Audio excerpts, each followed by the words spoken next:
Deux observations à faire et puis deux questions à poser. Et la première observation, c'est que ce texte est un texte important qui propose des orientations extrêmement importantes sur le plan de l'accès aux soins et de la lutte contre les inégalités. Donc son application ici dans l'Hexagone ou dans l'Outre-mer, c'est une application, à mon avis, qui apportera une amélioration extrêmement importante sur les problématiques de santé publique.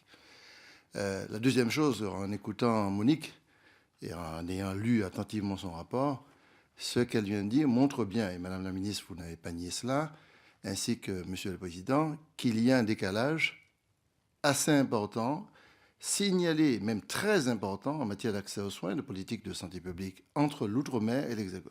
Ça, c'est clair et c'est noté par la Cour. Donc le problème qu'on a aujourd'hui, c'est de savoir comment on va réussir l'équation de ce que vous appelez vous-même le rattrapage, d'une manière générale, tant sur la démographie médicale, sur les politiques de santé publique, d'accès aux soins. Alors, vous proposez dans une méthode qui me semble acceptable, à la limite, c'est l'ordonnance. Alors, je suis très inquiet, parce que la question de l'article 56 et de l'application de l'ordonnance vous permet d'adapter les textes, les différents articles, à la situation de l'outre-mer, sur le plan réglementaire et sur le plan législatif. Donc vous allez proposer une série d'adaptations techniques. Bienvenue. À la limite, ça nous donne un espace d'adaptation qui semble intéressant, étant entendu que la question de l'ordonnance échappe au débat que nous souhaitons, contradictoire, pour nous permettre de faire un maximum de propositions.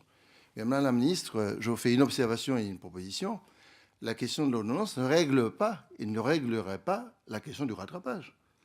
Et comment aborder tout ce que Monique Orphée a indiqué là, pour gagner du temps, je ne vais pas reprendre, sans pour cela qu'il y ait un plan de rattrapage qui soit clairement indiqué, débattu, de telle sorte qu'on réponde à la pluralité des difficultés que nous avons en fonction des situations géographiques. La question polynésienne n'est pas la question martiniquaise, la question guyanaise n'est encore moins la question de la Guadeloupe. Donc on a véritablement des problématiques en termes de type de maladie, de fléau et de traitement médical ou de démographie médicale qui est en situation très difficile. Donc je voudrais proposer non pas de vous contraindre, mais de nous mettre à votre disposition, et si le président accepte, qu'on puisse aussi travailler sur un plan de rattrapage ensemble qui se collerait à la question des adaptations réglementaires législatives, parce qu'il faut le dire clairement, les propositions sur l'ordonnance qui nous échappent, ce seront des adaptations réglementaires législatives. Et puis deux questions, Monsieur le Président. Rapidement. Je suis très sensible à la question de la coopération, mais vraiment très, très sensible, parce que je considère que on a l'habitude de nous comparer par rapport aux autres pays tiers en disant que notre situation médicale est plus intéressante que celle de Sainte-Lucie ou d'Haïti. À mon avis, il faut inverser la tendance. Et dans ce texte-là, je m'arrête à cette question, je n'ai pas vu de proposition très forte sur la question de la dynamique de la coopération en santé permettant de mutualiser les moyens. Et nous avons un très bon exemple que vous connaissez bien, Madame la ministre de la Santé, c'est le cyclotron.